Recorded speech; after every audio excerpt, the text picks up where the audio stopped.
Jimmy K here, Metal Boys. Look at this. The Metal Boy shirts are now on sale. Just go to the video description to find out on how you can purchase one. Metal!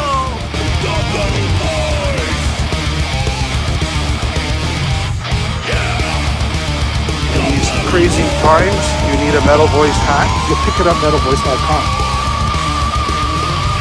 Welcome back to the Metal Voice for the 100th time. The master, Udo DIRKSCHNEIDER, and of course his super talented son, Sven, who's the drummer for DIRKSCHNEIDER, or Udo as well, right? Yes. Guys, it's a pleasure. Always nice seeing you. Always. I mean, you guys are some of the guests we've had the most out of all these decades we've been doing the show. I think you guys are one of the top ones that we've always had on. Okay, very good. Good news. The Balls to the Wall Reloaded is going to be released on February the 28th, 2025. Yes. Look at that. Guys, I'll show you the original. We got the original. There it is. Oh, there you go. Yeah. Yeah, there it is. Very good. Back in 83, so that was released on December 5th, 1983, and now it's 2025. Why are we reloading this at this point? Why? Let's say it this way. It was in the beginning not planned to do this. It was just planned that we do a 40 years anniversary of Balls to the Wall tour. And so on some festivals and some shows, a lot of singers came up to us and said, what you doing special for the 40 years of Balls to the Wall? And then we said, we thought we want to we plan a tour. And then they came up and said, I really love to sing a song of this album, and that's my one favorite song. I grow up with it or whatever, And then, normally to record an album again, this album, touch it again, is very critical and criminal. This is like the holy cow, of accept. And and then we were sitting down and said, okay, what can we really want to do that? But then we do the whole thing with guest singers. So, and then we make up the list with all the singers we had in mind, and talking to the record company. Of course, the record company always said, "Whoa, yeah, great idea." Of course. Anyway, I don't want to go deeper with this. Of course, that was for them. Yeah, woo, yeah, of course. And then Sven can tell you then the story. He was involved in getting in contact with all the guest singers, and in the end, let's say I'm happy that we did the whole thing. For me, I'm really happy with the result. So Sven can tell you something about the guest singers. Yeah, we got in touch with a lot of people, and some of these who are on the album are friends of Udo for a long time. So it was a no-brainer, obviously, and they were really honored and very happy that we called them and asked them if they would do it. And some of these guys, they were very surprised that we called them, like Niels Molin from Dynasty and Amaranth. He was very, very surprised. But he was super happy, and I think he's one of the best singers in metal right now. And he has a fantastic voice, and we could hear him sing this song. We watched them play live a couple of times, and we know what a fantastic voice he has. And he was really surprised and really happy. And then, for example, for Turn Me On, we had Lizzie Hale. And then, unfortunately, business plans changed on their side. So when we said we want to put this out in February 2025, the management said no, because I think they're releasing an album as well. So that collided with the whole stuff. So we had to look for someone else. And for Turn Me On, I could totally hear Denko doing that, because he has such a unique way of singing and phrasing stuff. And his lyrics might be cheeky a little bit as well. So I could totally hear him singing this song. So there's, I think, a few surprises, a few very well-known singers who are good friends with Udo for a long time. And then, of course, the whole process started of trying to schedule it. You know, that was probably the hardest part because everyone is busy and you know, they said, yes, I want to do it, but then you say, look, I would need the files until then and then, and they say, oh no, we are on tour and we do this and whatnot. So Snider was in the middle of a movement. He moved to a completely new area. So he said, I don't have a studio here. I would love to do it, but I don't know where to go. And we talked back and forth a little bit, and then he finally found a solution to record it. He went in there. 2 hours later, we got the files, and we were blown away by the vocal performance. So, yeah, in the end, we ran out of time a little bit because we had to get it done, I think, until October or something like that.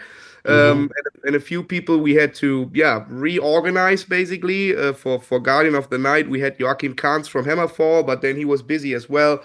So Udo said, let's call Ripper. I mean, he would sound fantastic on that song. So yeah, we had to shift here and there a little bit, and we got it done just in time. So we are really happy that we got it done. Is there anything, Udo, that back in 1983 you thought, you know what, after you recorded the album, you said, I wish I could have changed this? Was there anything on Balls to the Wall and now you have a chance to change it, right? There's a lot of art. There's a lot of artists, right? They always, after they record, they go, oh man, I should have done this instead of that.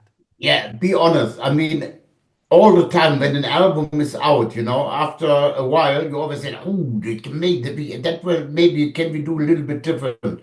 But at this time, you know, in '83, when we started working on this album, recording, we were young and, you know, we don't not really know what's going on really, you know, and then you need a producer and then you need somebody who's guiding the whole thing. The only feeling what we had at this time when we was recording the album Ball to the Wall was there is something wrong. There was no filler on this album, you know. Each song was like yes, and that was also like this album is right, you know. So and then the album came out in Europe, and then we said, okay, we do a European tour. It was a fantastic European tour. And then America came up, you know. So, I mean, at this time, MTV was just new, and they played the video clip of Ball to the Wall, heavy rotation.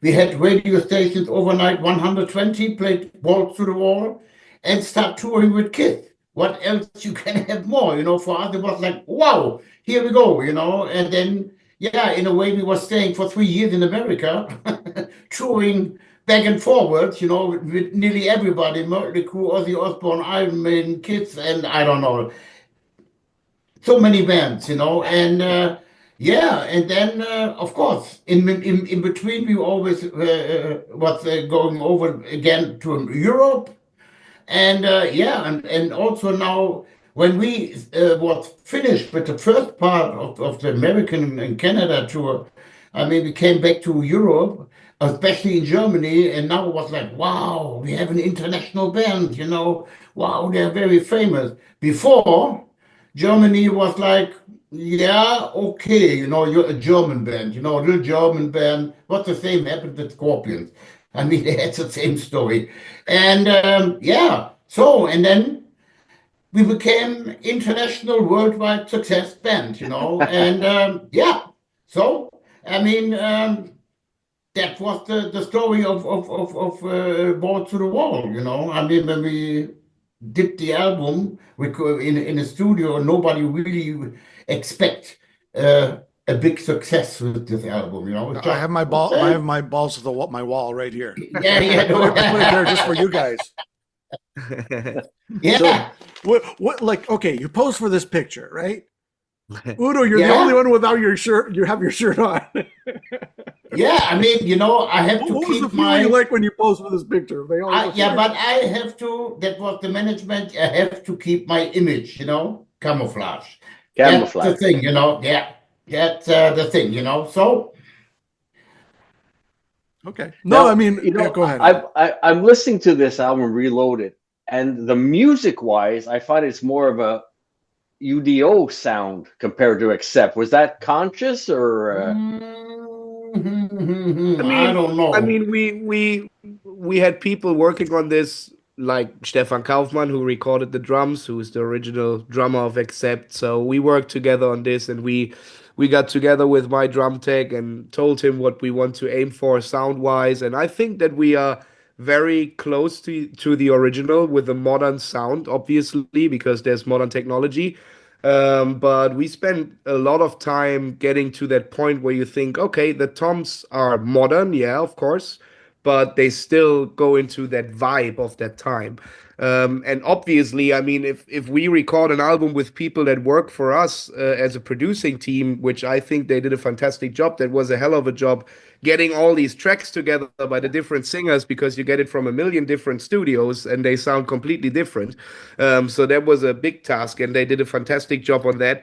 But I think that what we heard so far, everyone says that it has a modern touch, but still goes into the old school vibes with the guitars and the drums. I agree. And that's what everyone said, and we are very happy with the album. I just heard it on the radio, I think 2 nights ago when I was in the car, and I thought, yeah, even radio sounds pretty damn solid. Very good.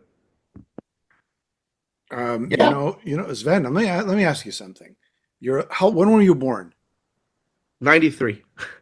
So you're born. You're 10 years after this album. What's when you listen to the original album? Like, what do you think of it? When your dad? Okay, I know he's online here, but what did you think of the album when you first heard it? Like, you know, when you're old enough to appreciate it, you go, "Wow, my dad did this." Wow. That's what I always say. I mean, when I was young, a child, I would say, I was, of course, listening to some of the music, and I went to concerts, but you have no idea on what that is. You know, you just think, your dad is a singer and he sings in a band, and yeah, there are a lot of people, but you don't know what that means. So you have no idea. And then when I was growing up and becoming a teenager, I was more into pop punk, American pop punk, Sum 41, Offspring, Green Day, Blink 182, all that kind of stuff, you know. Then my sister came up with very like hard heavy metal, like Children of Bodom, Fintroll, and all that kind of stuff. And that's when I found my path into heavy metal. But when I listen to the album, I think it's very unique style of creating songs. Of course, a very unique style of singing. I mean, no doubt about that. That's the outstanding thing about it. But yeah, as my dad said before, I mean, this album doesn't have a filler, and we played it live now in its original order a couple of times already, and it's so flawless. I mean, you sit there and it goes by like this. Like every song is like, wow, that fits together perfectly. But yeah, I mean, real appreciation for this music. I of course got when I was older and when I started playing these songs, and I was very lucky that Stefan Kaufmann taught me a lot on how to play Accept right, because there is a few secrets that he had and still has on how to play certain parts, and if you know how to do that and you can aim for it and practice, then yeah, you might sound like the original. And I mean, he was sitting there and recording my drums, so it was Stefan Kaufmann approved. So I was very honored. That's cool. Yeah. That's cool. Yeah. Yeah, and also Stefan is always critical. Very critical. He's very and he's very honest, and he's very honest and very straightforward. So if you're an asshole, he will tell you are a fucking asshole. But that's what I appreciate. That makes it so special to work with him, because he will always tell his honest opinion, which is very important, I think. Yeah, in a way, you can say this album Reloaded is like, of course, Peter was playing the bass, you know, and he was also nervous. I was nervous, you know, can I hit the notes again and stuff like that? And Peter also, and he said, what I'm doing, you know, play the bass exactly like it was in '83. Or, I mean, he said I was playing the songs also many times on stage, you know, and he prefer more the live thing, not big changes, but little things, you know, keep the whole thing a different vibe. And yeah, so I mean, and also Stefan Kaufmann. I mean, he was really working also together with our guitar players, and showed them. I mean, Stefan knows every note on this album. I mean, he's I don't know, and he was really into that, and he also told the guitar players that you have to play the guitar like this on this song and this and this. So I mean, in a way, you can say two members of Accept recording. One member of Accept was behind the desk and was really working behind the whole thing. In a way, three people of Accept. What can you have more? Oh yeah, absolutely. What about the core? Go ahead. Did you have any singers that came back? They sent you, and you just said, "Wow, I was not expecting that." For me, definitely, what Michael Kiske did with Losing More You Ever Had. I mean, I knew this is the right song for him, but he also said, "Ooh, I have to try that." I'm not sure. So, but in the end, when we get all the vocals, wow! I mean, he put a Halloween style on this. It's also funny. I mean, it was like that the guest singers were singing the whole song, not lines. Like, okay, you have to sing this and this and this. So, and if you listen to the whole vocals of Michael Kiske, can be also a Halloween song, or of Biff, with Leather Boys. I mean, it can be a Saxon song, It's just like, it's crazy, and yeah, I mean, I think Michael Kiske did a great job. Oh, I agree with you. I think Timur Perowens, Michael Kiske, Doro, and of course, Doro, yeah, and D. Snider. These guys just really took it to another level. They really. Sven, do you have anybody? Yeah, absolutely. I mean, when I heard same deal when Biff sent the whole song, and I mean, I have it here. I listened to it a couple of times, and it sounds like it could be a Saxon song, And I think the version from Joachim of Balls to the Wall is also very strong. It sounds like it goes into a different level of power. When he puts up the harmony vocals in the bridge and stuff like that, and it's the perfect fit as well for him. So. I was super happy when I heard the version of Denko. As I said before, I had in mind that he could sing "Turn Me On," and then I thought, hopefully he's doing something like he always does with his and blah blah in the beginning, and then I put it on, and he did exactly that. I was like, yes, it's completely Denko, and that's what we wanted to have. Same for Miller from Creator. We could hear him sing these vocals, these lyrics for that song as well, and that was a very important point for him to have the right lyrics. And Fight It Back is the typical Miller sound, and to be honest, like when you listen a few singers, couple of parts, Joachim from Sabaton, he said, I don't want to touch the C part. I recorded it, but the speaking part, let Udo do it because he does it better.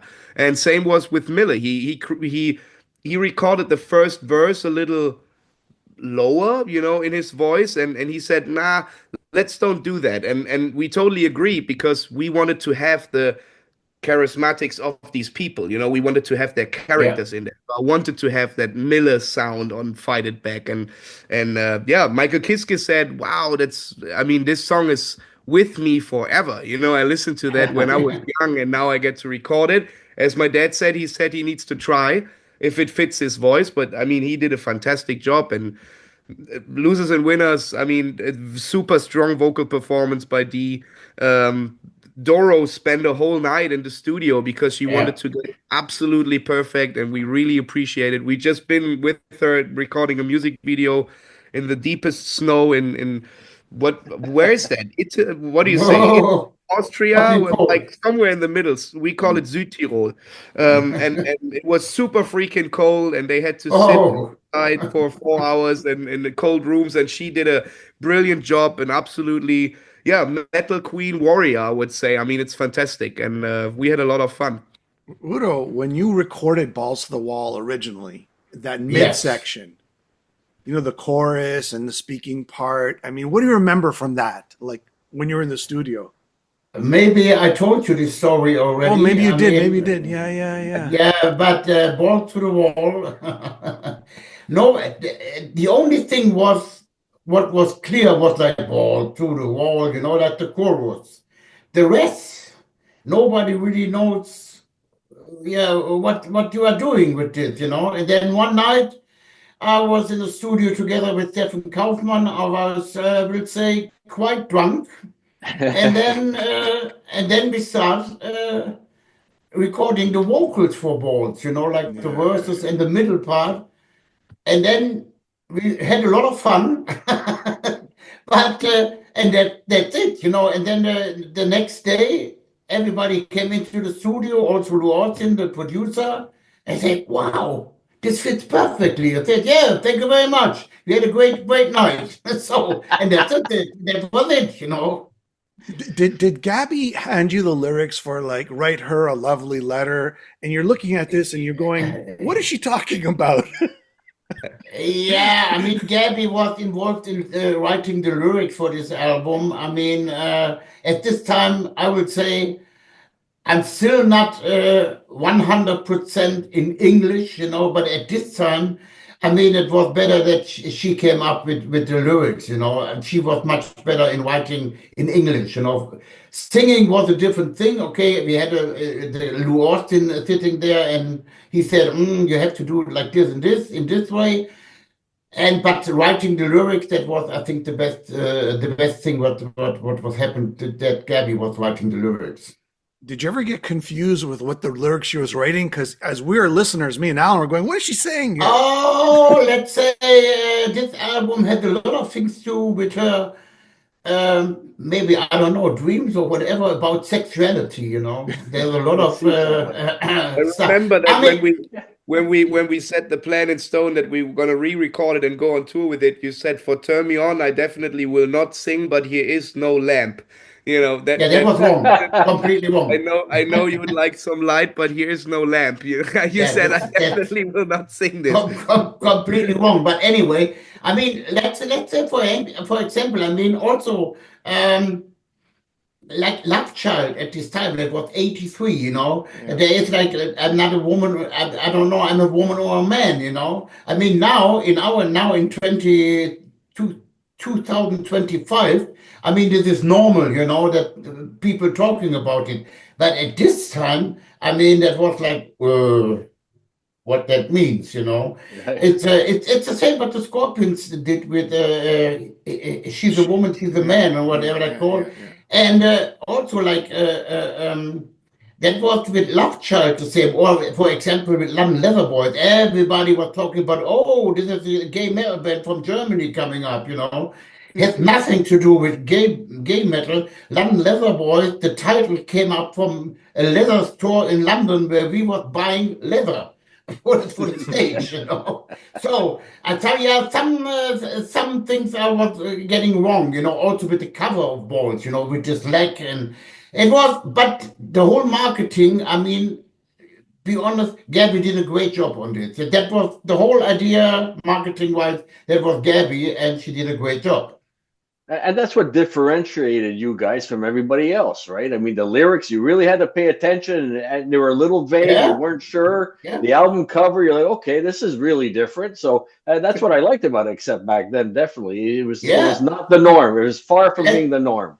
I mean, that definitely also, that was a good concept, I mean, that is now also now in the modern, everybody was asking that, is that your leg? No, it's not my one. I don't have black hairs on my leg. Okay, guys, take off all your shirts. sorry to cut you. But now for young bands, they're coming up at the moment. They need also a concept, to stick out of something. Okay, in the 80s, it was a little bit easier. There was not so many bands, but a concept is always good. If you have a good concept, it can work. So is there a picture inside of Reloaded that looks like that one that Jimmy just showed? No. No, definitely not. Guys, are you going to be coming to North America, Canada, and the US with Balls to the Wall? Hope so. I mean, we're already talking about it, but we will start our European tour next week. We will go to rehearsals on Wednesday, and then we are out until mid-April, I think, doing 2 shows. Then we will have summer festivals here in Europe. We go to the UK. in Ireland with Saxon in November. They are celebrating Wheels of Steel 40 years. And we are balls. That will be. So that would be that is the show. very good. Yeah. And we are already talking about stuff for 2026, but nothing we can officially tell right now. But we definitely want to come back. I mean, we did it, not with balls, obviously, but 2017 and 18, we've been there with DIRKSCHNEIDER celebrating Accept, and that was a really good tour. Or both tours were great. So we definitely want to come back for sure. Yeah, but this new set is much better. Oh yeah, I mean, I mean, there's no Accept set list that will ever top this set list. I mean, it doesn't get any better. Udo and Sven, when I saw you in Montreal, Canada, your band is on fire, man. You guys have such a great band, it's a great band, especially also now with Peter. You know, I don't know, this fits perfectly together. You know, now we have 3 young guys and 2 older people. You know, that's in this way. But, you know, the whole chemistry in the band is perfectly, you know. I mean, it works really well. I mean, I'm really looking forward for the next UDO album. That will be also the first time that Peter is joining us to write songs together with us, you know. So we do this over the summer between the festivals. And, so we are busy people, working. And, and then hopefully... What Sven already said, hopefully we can come to Canada and America in 2026. Yeah, beginning. Yeah, not before. Man, Udo, I remember me and Alan, we interviewed you back, I don't know, what tour was it? Steelhammer? No. 10 years ago. 10 years ago. 10 years ago. Yeah. 10 years. I think it must have been the Steelhammer tour, I believe. I think so too. Yeah. Oh man, 10 years. Can be. It was. I would even say even longer than 10 years. I think it was 12 years ago. Maybe, yeah. Yeah, that means 12 years. That was the first tour together with Andrei Smirnov. Yeah, that was the first American tour. Yeah, that's right. Yeah. Guys, and you know, I just want to say thank you. You know, Back to the Roots, a little story. I'm listening to Back to the Roots, and it's a live album. You've got the intro, and it took me a year to realize that that's my voice that's on the intro. I said, that guy sounds familiar, but I'm not sure who it is. It took me a year to realize, hey, that's me. So I'll still wait. I'm waiting for my royalty check, but I want to thank you for that. It's actually from that interview 12 years ago. From that interview. There's a snippet. We're going to hand you over right to our producer. You can pay the bill. Guys, it's been a pleasure. Hey, thank you so much. Pleasure, guys. Good luck on the album. It's fantastic. Thanks. It's always a great pleasure talking to you guys. So. Yeah, likewise. Thank you very much. Thanks for having us. Okay. Stay healthy. Bye-bye.